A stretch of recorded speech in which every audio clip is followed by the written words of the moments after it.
Inimbitahan ka ng mga pulis. Pwede ka bang tumanggi? Good day mga boss. Another day, another life.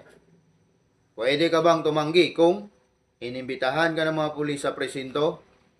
Halimbawa, may pulis na lumapit o pumunta sa inyo at sinabihan kang, Sir, pwede ka bang maimbitahan sa presinto? For invitation lang po. Tapos sumagot ka, bakit po sir? Ano pong kasalanan ko? Sabi naman ni Sir Police sa'yo, wala ka naman pong kasalanan sir.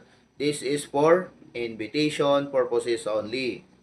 Ngayon, tanong, pwede ka bang tumanggi sa invitation ng mga pulis para dalhin ka sa presinto?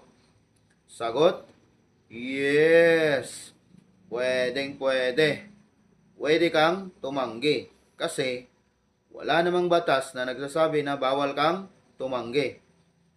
In the first place, wala ka namang kasalanan. Yun din mismo ang sabi ng pulis na wala kang kasalanan.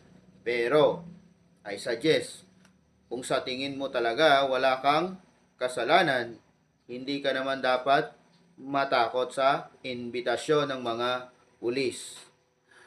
Baka kasi may mga itatanong lang si Sir Police para sa ikakaayos o ikakasolve ng kaso.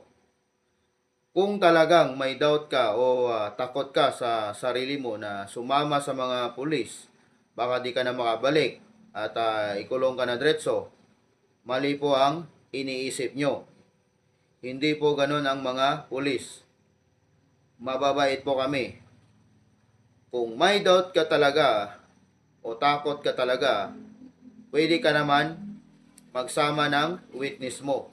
Pwedeng kapamilya mo or even abogado para kampante ka sa mga itatanong ng mga pulis sa'yo.